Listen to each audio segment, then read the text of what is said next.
자, 오늘은 통합과학 제 세 번째 원소들의 주기성에 대해서 공부하도록 하겠습니다. 자, 먼저 1번. 자, 그림은 멘델레예프가 만든 주기율표를 나타낸 것이다. 그랬어요. 멘델레예프는 성질이 비슷한 원소들을 주기적으로 일정한 간격으로 나타냈죠. 그래서 최초의 주기율표를 만든 사람이죠. 멘델레예프는. 자, 근데 이제 그 당시까지 아직 발견되지 않은 것들은 이렇게 빈칸으로 남기든지 해서 성질을 예측하기도 하고 그랬어요. 그래서 아주 기여를 많이 했던 사람 중에 하나죠. 자, 그럼 이에 대한 설명으로 옳은 것만을 보기에서 골라라. 자, 1번 기억. 원자의 크기 순으로 원소를 배열했다 그랬죠. 아니죠. 원자의 크기 순이 아니라 뭐죠? 원자의 질량 순으로 원소를 배열했어요. 멘델레예프는. 그래서 기억은 틀렸고요. 자, 니은 최초로 주기율표를 제안했다. 그렇죠. 최초예요. 멘델레예프가. 그래서 그 이후로 이제 원자 번호 순으로 나열하면서 주기율표를 오늘날 쓰고 있는 주기율표가 바로 모질리라는 사람이 만든 주기율표죠. 디귿 당시까지 발견되지 않은 원소의 성질을 예측했다. 그렇죠. 예측했어요. 빈칸을 남겨둬서 이럴 것이다 라고. 자, 그래서 답은 4번 이렇게 됩니다. 자, 다음 2번. 주기율과 주기율표에 대한 설명으로 옳은 것만을 보기에서 고르세요. 그랬어요. 자, 먼저 기억. 화학적 성질이 비슷한 원소들이 일정한 간격을 두고 주기적으로 나타내는 것을 주기율이라고 합니다. 아주 정확하게 표현한 거죠. 화학적 성질이 비슷한 원소들이 그렇죠. 일정한 간격을 두고 계속 주기적으로 나타나더래. 그래서 표를 만들게 되죠. 같은 성질에 있는 애들을 뭐라 그래요? 네, 족이라고 하죠. 족. 그죠? 다음 니은 주기율표에서 세로줄은 주기, 가로줄은 족이라고 한다. 거꾸로 됐죠? 세로줄이 뭐예요? 네, 족이 되는 것이고 가로줄이 바로 주기가 되는 거죠. 그죠? 이거는 틀렸고요. 다음 주기율표에서 같은 주기 원소들은 화학적 성질이 비슷하다. 아니죠. 자, 화학적 성질은 뭐가 결정하냐면 원자과 전자, 원자과 전자 수가 결정하는 거예요. 자, 계속 이제 우리가 주기율표에 대해서 다루기 때문에 주기율표 나왔을 때 선생님이 정확하게 다시 한번 설명하도록 할게요. 다음 3번. 현대의 주기율표에서 원소를 나열한 기준으로 옳은 건 뭐냐 그랬어요. 현대의 주기율표는 자, 무슨 순서대로 원소를 나열했다 그랬죠? 그렇죠. 원자 번호 순이라고 그랬어요. 원자 번호가 어떻게 매겨진 거죠? 원자 번호는 핵 속에 들어있는 양성자의 수예요. 양성자가 하나 있으면 원자 번호 1번, 양성자가 2개 있으면 원자 번호 2번인 헬륨, 3개 있으면 리튬 이렇게 되는 거죠. 그래서 양성자 수인데 원자는 정기적으로 중성이기 때문에 양성자가 플러스 전기를 띠잖아요. 그럼 마이너스 전기를 띠는 게 누구죠? 전자죠. 그러니까 원자 번호가 바로 중성 원자의 전자 수가 되기도 합니다. 다음 4번. 다음은 어떤 원소의 성질을 나타낸 것이다. 실온에서 대부분 고체 상태다. 열과 전기의 전도성이 있다. 힘을 가하면 넓게 펴지거나 또는 길게 뽑히는 성질이 있다. 자, 이게 뭐예요? 공통적인 성질이 뭐예요? 바로 금속이 되겠죠. 자, 이러한 성질이 있는 원소로만 옳게 짝지어진 것은 그랬어요. 그럼 1번 같은 경우는 N이 뭐죠? 얘가 질소가 되는 거고요. Fe가 철, Zn이 아연 이렇게 되고요. 질소 때문에 안 되죠, 얘는. 그죠? 질소는 뭐야? 비금속이죠. 자, 2번은 이게 뭡니까? 많이 봤던 거죠? 헬륨. 자, 이게 뭐야? 네온, 얘는 아르곤 이렇게 되는 거죠. 얘네들은 다 비금속이에요. 공통적으로 뭐야? 얘는 18쪽에 있는 애들이에요. 18쪽 원소, 비활성 기체라고 하는 애들이죠. 자, 그래서 2번 틀렸고요. 3번. 자, C가 뭡니까? 탄소가 되고, K가 칼륨이 되고요. CU가 구리가 되죠. 그럼 여기서도 이제 다 금속인데, 요 탄소 때문에, 탄소는 비금속이에요. 그래서 3번은 역시 탄소 때문에 틀린 거죠. 자, 4번. AU가 뭡니까? 금이죠. 그 다음에 AL이 알루미늄. 그 다음에 CU가 구리. 그러니까 얘네들은 뭐야? 다 금속이네. 그래서 4번이 답이 되는 거고요. 5번의 CL은 누구죠? 염소. 그 다음에 BR은 브로민. 그 다음에 I는 아이오딘. 그러죠? 얘네들은 공통적으로 17쪽 원소들이에요. 17쪽 원소. 얘도 아니죠. 그래서 답은 4번이 되겠습니다.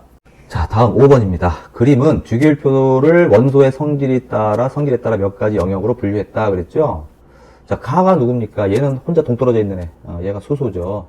그죠? 요게 이제 헬륨이 이렇게 들어가는 거예요. 그래서 우리가 수소와 헬륨을 1주기 원소라고 얘기해요. 그럼 그 다음 가로줄은 뭐죠? 2주기가 되고요. 그 다음이 3주기, 그 다음에 여기부터가 4주기예요. 그 다음에 5주기, 6주기, 7주기 이렇게 나가는 거죠. 자, 그 다음에 여기가 뭡니까? 1족이 되고요. 여기가 2족이 되고, 여기가 3족이 되고, 쭉쭉쭉쭉 나가서, 여기가 12족이 되고요. 여기가 13족, 14족, 쭉 나가서 17족, 여기가 18족, 마지막으로. 자, 그래서 주기율표의 기본적인 건 알고 있어야 돼요. 그래서 우리가 성질이 같은 것은 뭡니까? 바로 족이에요. 이렇게. 네, 이렇게 같은 족이죠. 이게 같은 족이죠. 이렇게. 얘네들이 성질이 같다는 거예요, 지금. 자, 여기서 이제 1족에서 요 수소는 제외입니다. 얘는 비금속이라서 그냥 넣는 것 뿐이고요. 자, 여기 2주기에 있는 애부터 누구죠? 리튬이죠. 여기 있는 애부터 이제 뭡니까? 같은 성질을 갖고 있다. 어떤 성질? 화학적 성질. 자, 그럼 이에 대한 설명으로 옳지 않은 것 그랬어요. 1번. 다는 3주기부터 존재한다. 그렇죠. 다. 3주기부터 있잖아요. 이렇게. 3주기부터 네, 12주기까지 이렇게 있죠. 자, 그래서 여기를 우리가 전이 원소 그래요. 이거는 우리가 안 배우는 건데 전이 원소고요. 얘네들은 100% 뭡니까? 중금속들이에요. 금속이에요. 금속. 알겠죠? 그래서 가를 제외하고, 그러니까 여기는 수소를 제외하고 네, 이만큼이 바로 뭡니까? 네, 금속이에요. 그럼 요 마는 뭡니까? 요 마는 네, 얘는 비금속이에요. 물론 요 바도 비금속이죠. 여기까지는. 그죠? 그럼 라는 뭡니까? 얘는 우리가 준금속 그래요. 얘네는 금속의 성질도 있지만 비금속의 성질도 갖고 있다. 그래서 우리가 준금속 그럽니다. 그 다음에 특별히 요 비금속 중에서 요 바가 누굽니까? 아까 얘기했죠? 18조 원소 뭐라 그랬죠? 네, 비활성 네, 기체들이다 라고 얘기를 해요. 자, 그럼 1번 다는 3주기부터 존재한다. 맞죠? 네. 그 다음에 라는 금속과 비금속의 성질을 모두 나타낸다. 그쵸? 준금속이라고 그랬잖아요. 그 다음에 가와 나는 화학적 성질이 비슷하다. 가가 수소고 나는 이제 알칼리 금속 1족, 2족, 알칼리 토금속이라 가지고 2족은 네, 비슷하네요. 수소는 비금속이잖아요. 그러니까 틀렸죠. 1족에 있다고 해서 같은 성질 갖고 있는 거 아니에요. 수소는 제외예요. 4번 가와 바는 일기압 실온에서 기체로만 존재한다. 그렇죠? 수소 기체고요. 18쪽에 있는 애들 비활성 기체라 그랬잖아요. 기체예요. 그 다음에 나와 다는 전기 전도성이 있다. 그렇죠? 나하고 다는 뭐예요? 둘 다 금속이잖아요. 네, 맞습니다. 그래서 3번이 틀린 겁니다. 다음 6번. 나트륨과 칼륨의 공통적인 성질을 옳은 것을 고기에서 골라라 그랬는데, 나트륨, 칼륨은 둘 다 뭐예요? 네, 일족 알칼리 금속들이에요. 어디부터입니까? 리튬부터죠. 수소는 제외한다 그래서 리튬, 나트륨, 칼륨, 루비듐, 세슘, 프랑슘 이렇게 여기가 이제 일족에 있는 알칼리 금속들이에요. 자, 기억 물과 반응해서 산소 기체가 발생시킨다. 산소 기체를. 자, 여기 보면 예를 들어서 나트륨 볼까요? 나트륨을 물과 반응시키잖아요. 물에 들어가면 반응을 잘 해요. 근데 뭘 만드냐? 수산화 나트륨이라는 물질을 물에 녹이고요. 네, 수소기체 발생합니다. 수소기체. 아시겠어요? 그래서 수소기체가 발생하는 거예요. 산소기체가 아니라. 그러니까 요 나트륨을 우리가 리튬이나 막 칼륨 이렇게 바꿔도 돼요. 똑같이 이렇게 하잖아요. 그럼 뭐 나와요? 네, LiOH. 얘는 뭐예요? KOH. 그러면서 네, 똑같이 수소기체 발생해요. 아까 얘기했잖아요. 화학적 성질이 똑같다고. 그죠? 네. 그래서 기억은 틀렸고요. 공기 중에 산소와 쉽게 반응하므로 석유나 벤젠 등에 넣어서 보관한다. 그렇죠. 예를 들어 또 나트륨 볼까요? 나트륨이 이렇게 있어. 공기 중에서 노출되면 산소 기체가 만나겠죠. 그럼 산소랑 반응해서 이렇게 산화 나트륨을 만들어요. 산화된 거예요. 나트륨이 순수 나트륨이 아니에요. 이제는 성질이 달라진 거예요. 그죠? 화합물이 됐으니까. 여기다 리튬 넣어주고 칼륨 넣어주고 뭐 다 넣어줘도 똑같이 이렇게 만들어요. Li2O, K2O 이렇게. 알겠죠? 네, 그래서 산소하고도 쉽게 반응하니까 석유라든지 반응 안 하는 석유나 네, 역시 벤젠 등에 넣어서 보관해요. 실제로. 이유는 맞습니다. 자, 디귿. 산소와 결합하여 산화나트륨, 산화칼륨과 같은 안정한 화합물을 만든다. 그렇죠. 이렇게 뭐하고 가만 놔둬도 반응을 할 수 있다는 것은 안정하게 되려고 반응하는 거예요. 사람이 강제로 반응시키는 게 아니라 자연적으로 이렇게 반응하는 것들은 이게 더 안정한 거예요. 안정해지려고 반응하는 거죠. 그래서 맞습니다. 니은 디귿이 답이 되겠죠. 그래서 알칼리 금속의 공통적인 성질 있죠. 이런 것들은 반드시 알고 있어야 돼요. 기억은 뭐 무슨 기체 나온다고? 물과 반응해서 그렇죠. 수소기체 발생합니다. 수소기체 지금 반응식 보여줬죠. 네. 그 다음에 니은도 산소하고 반응해도 또 이렇게 똑같이 이렇게 산화나트륨, 산화리튬, 산화칼륨 이런 걸 만들어요. 그래서 어디다 보관한다? 석유나 또는 벤젠에 넣어서 보관한다. 다음 7번. 알칼리 금속과 할로젠의 공통점으로 옳은 걸 골라라. 알칼리 금속은 아까 봤던 1족 원소고요. 할로젠 원소는 17족 원소예요. 17족 원소. 알겠죠? 그럼 공통점으로 옳은 것을 고르래요. 공통점.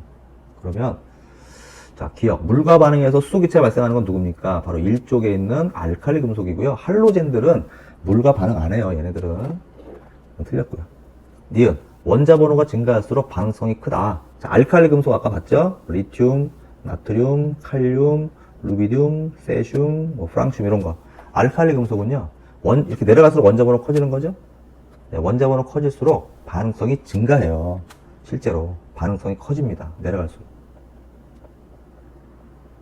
자, 그럼 반대로 거꾸로 올라갈수록 어떻게 될까요? 저 녹는 점, 끓는 점이 증가하게 돼요. 네, 리튬의 녹점이 제일 높아요. 프랑슘 같은 경우는 우리 손바닥 위에서 녹는 금속이에요. 28도밖에 안 돼요, 녹는 점이. 그래서 원자번호 작아질수록 녹는 점, 끓는 점이 높아진다라는 거. 그러니까 반응성과 이 녹는 점, 끓는 점이 이렇게 반대다라는 걸 꼭 기억을 해두세요. 그럼 17쪽은 누구 있죠? 네, 17쪽은 플로린, 네, 염소, 브로민, 아이오딘. 요게 17쪽 원소예요. 이걸 우리가 할로젠 그러죠. 그럼 얘네 같은 경우는 원자 번호가 증가할수록, 자, 원자 번호가 감소할수록, 자, 감소할수록 얘네들은요, 반응성이 커져요. 반응성이 증가해요. 그래서 플로린이 반응성이 제일 좋은 애예요, 얘가. 그 다음에 염소, 그럼 브로민, 그 다음에 아이오딘, 이렇게 되죠. 그럼 반응성의 반대가 뭐라 그랬어요? 그렇죠. 녹는 점, 네, 끓는 점. 이거죠. 상온에서 플로린 같은 경우는 기체로 존재해요. 염소도 기체로 존재해요. 끓었기 때문에. 근데 브로민 같은 경우는 상온에서 액체예요, 액체. 아직 안 끓었어요. 끓는 점이 더 높기 때문에. 아이오딘은 네, 고체예요. 알겠죠? 자, 그 다음에 니은. 원자 번호가 증가할수록 반응성이 크다. 그러니까 이건 공통점이 아니죠? 1족 원소하고 플로린하고 어때요? 서로 반대예요. 반응성 크기, 농적 클륨 다 반대예요. 꼭 알아두세요. 이것도 공통점은 아니죠. 디귿. 반응성이 클수록 이온이 되려는 경향이 강하다 그랬어요. 자, 1쪽에 있는 애들, 1쪽에 있는 얘네들은요, 무조건 이온 되면은요, 플러스 1가가 돼요. 그러니까 리튬도 플러스 1가, 나트륨도 플러스 1가, 칼륨도 플러스 1가, 다 플러스 1가고. 그럼 할로젠들은 이온이 되면 어떻게 됩니까? 전부 플로린 마이너스, 염소 마이너스, 브롬 마이너스, 아이오딘 마이너스, 이렇게 전부 마이너스 1가가 됩니다. 그래서 반응성이 크다는 게 뭐냐면, 이렇게 이온이 되려는 성질이 크다는 얘기랑 똑같은 거예요. 그래서 1족, 알칼리 금속 같은 경우는 이 프랑슘 내려갈수록 원자 번호가 증가할수록 이온화 되려는 경향이 굉장히 커요. 그게 반응성이 좋아진다는 뜻이에요. 아시겠죠? 플로린도 17족 할로젠도 마찬가지죠. 원자 번호 작아질수록 반응성 커지죠? 플로린이 제일 마이너스 1가 되려는 성질이 커요. 반응성이 크다는 거야, 이게. 이온이 된다는 게 반응을 한다는 얘기거든요.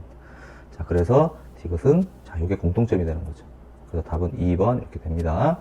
다음 8번. 그림은 원자 번호 1번에서 20번 원소들을 간단히 나타낸 주기율표다. 그래서 학교에서도 이 주기율표 1번부터 20번까지는 뭐 외워라, 뭐 이렇게 하는 선생님도 계세요. 자, 참고적으로 여기가 1족, 여기가 2족, 여기가 3족이 아니라 13족이에요. 아까 전이원소 건너뛴 거예요. 여기가 14족, 15족, 16족, 17족, 18족 이렇게 되고요. 여기가 1주기, 2주기, 3주기, 4주기 이렇게 됩니다. 그러니까 이것도 꼭 기본이니까 이건 알아둬야 돼. 자, 그럼 뭐가 화학적 성질이 비슷하다고요? 그렇죠. 족이, 같은 족에 있는 애들이 화학적 성질이 비슷하다 그랬어요. 그래서 1족에 있는 애들은 원자과 전자가 몇 개입니까? 그치, 전부 얘네들은 1개예요. 최외각 전자가 1개고, 2족은 원자과 전자가 2개인 애들이에요. 13족은 3개, 14족은 4개, 15족은 5개, 16족 6개, 17족 7개, 18족은 원자과 전자 몇 개입니까? 네, 빵 개예요. 얘네들은 반응 안 하기 때문에 원래는 이제 8개 이런데 원자과 전자 반응할 수 있는 전자는 없어요. 18족은 반응 안 합니다. 너무나 안정하기 때문에. 그래서 얘네들은 원자과 전자를 0개 이렇게 빵 개라고 얘기합니다. 그래서 족이 의미하는 게 바로 뭡니까? 자, 원자과 전자 수예요. 족이 의미하는 게 1족은 1개, 2족은 2개, 자, 13족은 3개, 14족은 4개 이런 식으로. 알겠죠? 그럼 주기가 의미하는 건 뭘까요? 주기. 주기가 의미하는 것은 전자 껍질 수예요. 그래서 1주기에 있는 수소와 헬륨은 전자 껍질 1개, 2주기에 있는 리튬부터 베리륨, 붕소, 탄소 이런 애들은 전자 껍질 2개, 3주기에 있는 애들은 3개, 4주기에 있는 애들은 전자 껍질이 4개 이렇게 된다는 뜻이에요. 그래서 족과 주기가 뭘 의미하는지 꼭 알아두시고 간단하게 이렇게 같은 족에 있는 애들은 좀 외워두면 문제 풀 때 아주 편합니다. 안 해도 상관없는데 외워두면 편하다고. 왜냐하면 외워두면 같은 족에 있는 애들이 같은 원자과 전자를 갖기 때문에 화학적 성질이 똑같아요. 예를 들어서 질소 기체가 수소 기체랑 만나면 뭘 만들어요? NH3 이렇게 질소 하나에 수소 3개가 달라붙어요. 그럼 인 같은 경우는 어때요? 인이 만약에 수소 기체랑 반응한다 그러면 똑같아요. PH3 이렇게 만들어요. 같은 족이기 때문에.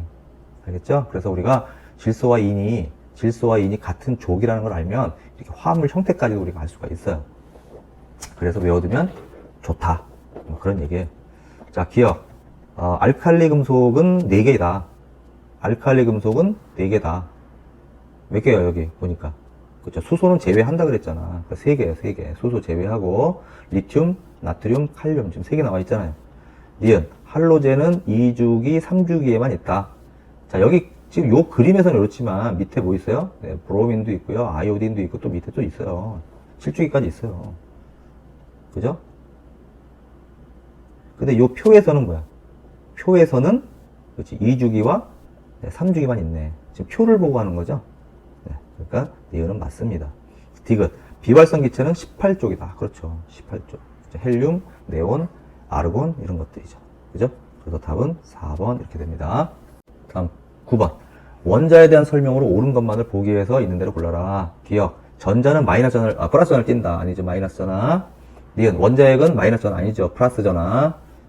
디귿. 전자는 정해진 궤도에 존재한다. 그렇죠. 정해진 데 있는 거야. 얘는 다른 데로 물론 이동을 할 수 있는데 바닥 상태에서는 그 궤도에만 존재하게 되죠. 그 답은 2번이 되겠습니다. 자, 10번. 원자의 전자배치 원리에 대한 설명으로 옳은 것을 골라라. 그랬어요. 전자배치 원리죠. 전자배치 원리가 뭡니까? 항상 전자가 어떻게 배치되려고 그래요? 얘네들이 화합물을 만들면? 그렇죠. 18쪽 원소, 비활성 기체와 같은 전자배치를 가지려고 해요. 왜? 18쪽 원소가 제일 안정하다고 그랬잖아. 아까 비활성 기체. 안정하게 되려고 그런다니까. 모든 원소나 뭐 물질이든 뭐 사람이든 다 똑같잖아요. 안정해지려고 하는 거잖아. 그러니까 얘네들도 화합물을 만드는 것은 안정하려고 화학결합 같은 걸 하는 거지, 불안정하려고 화학결합하는 거 아니에요. 그래서 이온으로 변한다든지, 뭐 저절로, 스스로 자발적으로 일어나는 반응들은 전부 안정한 상태가 되려고 하는 거야. 그래서 원자의 전자배치 원리는 18쪽 원소가 되려고 하는 거기 때문에 우리가 그걸 뭐라 그래요? 옥텟 규칙이라고 불러줍니다. 옥텟 규칙은 뭐냐? 18쪽 원소는 원자과 전자가, 최외각 전자가 몇 개예요? 그렇지. 8개가 되려고 반응을 하는 거예요. 아시겠죠? 자, 기억. 원자핵에서 가장 먼 전자 껍질부터 전자가 배치된다. 아니죠. 가장 안쪽 껍질부터 채워지는 거예요. 왜냐하면 여기가 원자핵이잖아. 그럼 우리가 예를 들어 전자가 10개가 있다. 그러면 여기부터 먼저 2개가 채워지고, 자, 그 다음에 이렇게 8개가 채워지는 거예요. 알겠죠? 물론 여기도 핵은 이제 플러스 10이겠죠. 왜냐하면 이 안쪽 껍질의 전자가 바깥쪽 전자, 껍질의 전자보다 에너지가 더 작아요. 그러니까 에너지가 작은 것부터 채워지는 거예요. 안정하게 되려고. 에너지가 낮을수록 안정하거든. 알겠죠? 그래서 얘는 틀렸고요. 니은. 전자는 원자핵 주위의 특정한 궤도에만 존재한다. 그렇죠. 특정한 궤도에만 존재하게 돼요. 우리가 이제 어떤 원자에서 나오는, 방전했을 때 나오는 빛을 스펙트럼을 찍어보면요, 이 선 스펙트럼이 연속 스펙트럼이 나타날 줄 알았는데 선 스펙트럼, 그러니까 띄엄띄엄 나타나게 돼요. 그건 궤도에만 전자가 존재하기 때문에 그래요. 아무데나 전자가 막 존재한다면 연속 스펙트럼이 나타날 거예요. 모든 파장입시 다 나올 거라고. 그런데 특정한 궤도에서만 전자가 존재하기 때문에 그 사이의 에너지 차이만큼에 해당되는 빛이 나오는 거예요. 그 특정한 파장의 빛만 선으로 나타나게 되는 거죠. 아시겠죠? 자, 그 다음 디귿. 첫 번째 전자 껍질에는 최대 8개의 전자가 채워지는 게 아니라 보시다시피 2개의 전자만 있어도 안정하게 돼요. 그래서 디귿은 틀렸습니다. 답은 2번 이렇게 됩니다. 다음 11번. 자, 그림은 산소 원자의 전자 배치를 모형으로 나타냈다. 이에 대한 설명으로 옳지 않은 것은 그랬어요. 자, 산소 원자 전자 배치예요. 그러면 전자가 몇 개인지 씌워봅시다. 안에 하나, 둘, 셋, 넷, 다섯, 여섯, 일곱, 여덟 개네요. 그러면 얘는 핵에도 플러스가 몇 개 있는 거야? 8개가 있는 거죠. 전자가 8개니까. 왜냐? 중성이 돼야 되니까. 그럼 얘는 양성자가 8개가 있어야 되니까 원자번호 몇 번이에요? 그렇죠. 원자번호 8번이에요. 전자도 8개 있잖아요. 전자수와 같다 그랬죠. 중성인 원자의 전자수가 바로 원자번호다 그랬어요. 그래서 원자번호 8번이다. 맞죠? 자, 원자가 전자수는 몇 개냐 그랬어. 마지막 껍질에 있는 전자 몇 개예요? 6개잖아. 얘는 원자가 전자가 6개. 안쪽에 있는 전자들은요, 반응에 참여하지 않습니다. 바깥쪽에 껍질에 있는 전자들만 반응에 참여하는 거예요. 그래서 원자가 전자수는 6개가 되겠습니다. 그래서 2번이 답이 되겠죠. 반응성이 커서 금속이나 비금속과 쉽게 반응한다. 그렇죠? 산소는 반응성이 너무 좋아요. 그래서 막 아무하거나 막 붙어요, 그냥. 금속 같은 경우도 막 산소 달라붙어 다 녹슬게 만들죠? 네, 비금속에도 막 산소 달라붙어가지고 산화시켜요. 그래서 막 썩게 만들고 막 이러죠? 네, 반응이 쉽게 일어납니다. 자, 지각을 이루는 대부분의 광물이 규산염을 생성한다. 규산염이라고 하는 게 규소와 산소로 이루어져 있는 광물을 말해요. 지구상에 제일 많은, 지각에 제일 많이 있는 광물이 바로 규산염 광물이에요. 규소와 산소로 이루어져 있어요. 자, 그 중에서 누가 더 많은 원소일까요? 네, 바로 산소가 제일 많아요. 그 다음에 규소, 이런 순입니다. 그래서 얘네들이 이제 SiO2, 요런 이제 광물을 만들죠. 이게 이제 석영이라고 하는 거죠. 규산염 광물의 대표적인 광물이죠. 뭐 장석, 석영. 자, 맞습니다. 그래서 탄수화물, 단백질 등 생물체의 영양소 및 에너지원을 구성하는 주요 원소다. 그렇죠. 탄수화물 어떤 원소로 되어 있어요? 탄소, 수소, 산소. 단백질은 탄소, 수소, 산소, 질소 이렇게 되어 있고요. 뭐 지방 같은 경우도 탄소, 수소, 산소 이렇게 되어 있어요. 산소 다 포함되어 있어요. 이렇게. 그러니까 이 정도로 산소가 반응성이 좋다는 거죠. 그래서 맞습니다. 그래서 답은 2번 이렇게 되겠죠. 다음 12번. 질소 원자의 전자 배치를 모형으로 나타냈다. 보니까 전자 몇 개입니까? 하나, 둘, 셋, 넷, 다섯, 7개네. 그럼 플러스도 몇 개? 7개 있으니까 원자번호 7번입니다. 이 원자가 전자 몇 개입니까? 자, 최외곽이 전자 몇 개 있어? 5개 있죠? 5개 있으니까 얘는 원자가 전자가 5개. 15조 원소잖아. 그러니까 5개죠. 옳지 않은 거니까 원자가 전자 5개입니다. 맞습니다. 공유결합으로 분자를 생성한다. 맞아요. 공유결합. 비금속이니까 비금속들은 대부분 공유결합을 해요. 금속은 금속결합을 하게 되죠. 또는 이온결합을 하기도 하고요. 참고로 알아두세요. 비금속은 공유결합을 합니다. 원자들 간에 전자를 공유함으로써 안정한 상태가 되려고 하는 거예요. 옥텟 규칙을 만족하기 위해서. 다음 3번. 수소 원자 3개와 공유결합할 수 있다. 그렇죠? 아까 얘기했죠? 암모니아라고 하는 게 뭡니까? 암모니아가 NH3죠. 그러면 질소 같은 경우는 원자과 전자가 5개예요. 그럼 8개가 되려면 3개가 더 들어와야 되죠. 그 3개를 바로 수소로부터 받는 거예요. 이렇게. 수소는 몇 개가 돼야 안정해요? 가장 안쪽 껍질은 2개가 돼야 안정하죠. 그러니까 수소가 전자 하나 제공해주고 이렇게 달라붙고, 여기도 수소가 달라붙는 거, 전자 하나 제공하고 얘도 전자 하나 제공하고 이렇게 달라붙는 거예요. 그러면 질소 입장에서 봐도 8개로 안정하게 됐고요. 수소 입장에서도 2개가 돼서 안정하게 되죠. 자, 이렇게 전자를 공유해서 이렇게 하는 결합을 우리가 공유결합을 해요. 그때 이제 질소 같은 경우는 이렇게 공유하지 않는 전자가 있어요. 이걸 우리가 비공유 전자쌍 그래요. 그럼 수소하고 이렇게 전자 하나씩 공유했죠? 이걸 뭐라 그래요? 네, 공유 전자쌍 그래요. 그러니까 암모니아 같은 경우는 공유 전자쌍이 몇 쌍이에요? 네, 3쌍이 있고요. 비공유 전자쌍이 1쌍 있는 거죠. 자, 그래서 3번 수소 원자 3개와 공유결합을 할 수 있다. 네, 맞습니다. 질소 원자끼리 결합하여 생성된 물질은 지구 대기의 주성분이다. 그렇죠. 질소 원자끼리 결합한 거니까 질소 원자가 이렇게 결합하죠. 그러면 얘는 원자과 전자가 5개잖아. 얘도 5개, 얘도 5개. 그럼 서로 3개씩 공유하면 되겠네. 그래서 전자를 이렇게 서로 3개씩 공유하고 이렇게 전자가 이렇게 돼 있으면 여기 5개잖아. 근데 3개를 공유했기 때문에 이렇게 보면 8개. 이렇게 돼도 8개. 이렇게 되죠? 이게 바로 뭐야? N2. 질소기체예요. 지구에 제일 많죠. 78%가 질소기체예요. 그러니까 우리가 들여 마실 때 제일 많이 들어오는 기체 뭡니까? 그럼 뭐야? 질소기체. 그럼 내쉴 때 제일 많은 기체 뭐예요? 그럼 대부분 애들이 이산화탄소 그러는데 아니에요. 질소기체예요. 질소는 우리가 들여 마셔도 우리 몸하고 전혀 반응 안 하고 다시 나가요. 그래서 똑같은 양이 나갑니다. 알겠죠? 자, 그래서 얘도 봤고요. 질소 원자 2개가 결합할 때 원자과 전자는 모두 공유협에 참여한다? 아니죠. 요 두 개 있잖아. 공유하지 않는 비공유 전자쌍 있죠? 얘네들은 서로 공유 안 해요. 3개만 공유하면 되지. 그래야 8개가 되니까. 5개 다 공유하면 어떻게 돼요? 5개 다 공유하면 10개가 되는 거잖아. 원자 하나당. 그럼 안 되잖아. 10개가, 8개가 돼야 안정한데 10개가 들어오면 10개가 되는 건 없죠. 그래서 얘가 틀린 거예요. 3개를 공유하는 거예요. 자, 13번. 그림은 주기율표의 일부를 나타냈다. 그럼 여기서 이제 A, B, C, D가 있는데 A가 누굴까요? 18쪽이면서 1주기. 1주기는 수소하고 헬륨밖에 없잖아요. 그러니까 누구예요? 헬륨. 왜냐면 얘가 수소니까. 그죠? 그 다음 B. 2주기. 그죠? 2주기면서 2족인 건 누구예요? 그렇죠. 베릴륨이 되겠네. 베릴륨. 그 다음에 요 C는 누굴까? 16족이면서 2주기. 그렇죠. 산소죠. 그 다음에 2족이면서 3주기. 베릴륨 밑에 있는 건 누구죠? 마그네슘이에요.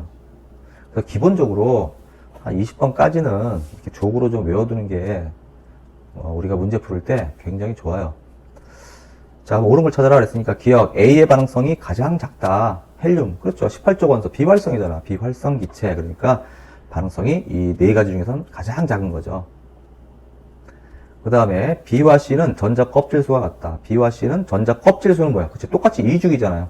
2주기는 전자 껍질이 2개 있다 그랬잖아요. B, C는 똑같죠. 그러니까 맞네. 그 다음에 디귿. B와 D는 화학적 성질이 비슷하다. 그치? 같은 족이잖아요. BD. 그러니까 맞죠. 5번 그렇게 됩니다. 다음 14번. 그림은 네 가지 원자 A, D의 전자 배치 모형이다 그랬어요. 보면 전자가 지금 3개네. 그럼 얘는 뭐야? 원자 번호 3번인 네, 리튬이 될 것이고요. B는 원자 번호가 몇 번입니까? 6번이죠? 6번 누구예요? 네, 탄소예요. 그 다음에 C는 누구죠? 그렇죠. 11개니까 네, 나트륨이 될 것이고, 그 다음에 D는 몇 개입니까 이게? 껍질이 3개니까 3주기죠? 3주기고 원자과 전자 몇 개예요? 4개잖아요. 3주기이면서 14주기인 건 누구죠? 그렇죠. 규소입니다. 규소. 실리콘. 자, 이렇게 알아두면 좋다 그랬잖아. 자, 그럼 이에 대한 설명으로 옳지 않은 것은 그랬어요. A와 B는 같은 족 원소다. A, B는 원자과 전자가 다른데 무슨 같은 족이에요. 틀렸죠? 다음 2번. A와 C는 열과 전기를 잘 통한다. 그렇지? A, C는 둘 다 뭐야? 금속이잖아요. 그죠? 금속이니까 열과 전기 잘 통하죠. 맞아요, 얘는. B와 D는 원자과 전자수가 같다. 그렇죠. B도 4개, D도 4개. 껍질 수는 다르지만. 그 다음에 4번. C와 A, C는 A보다 전자 껍질 수가 크다. 지금 뭐 그림으로 다 표현해 놓고 무슨 뭐 초등학교 문제도 아니고. 5번. C와 D는 같은 주기의 원소다. 그죠? 껍질 수가 몇 개예요? 둘 다 3개죠? 네, 그리고 같은 주기 맞네. 그 답은 1번이 옳지 않은 겁니다.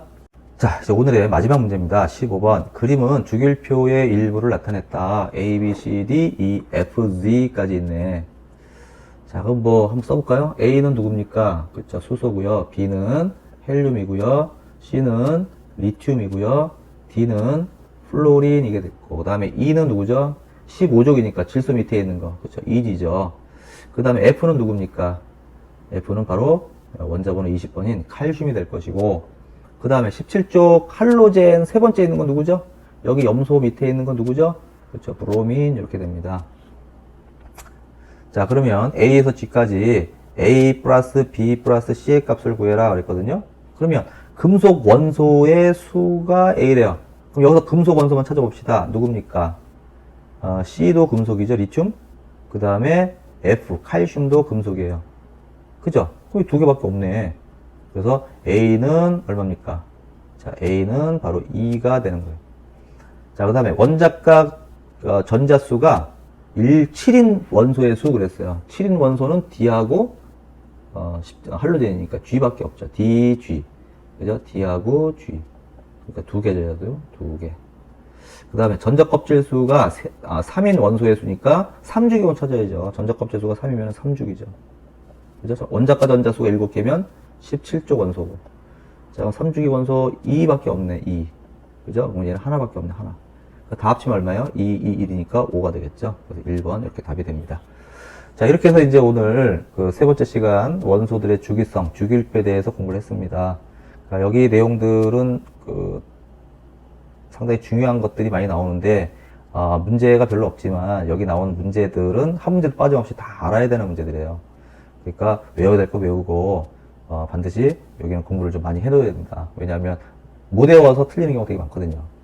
반드시 외우도록 합니다. 예, 다음 시간에 뵙도록 하겠습니다.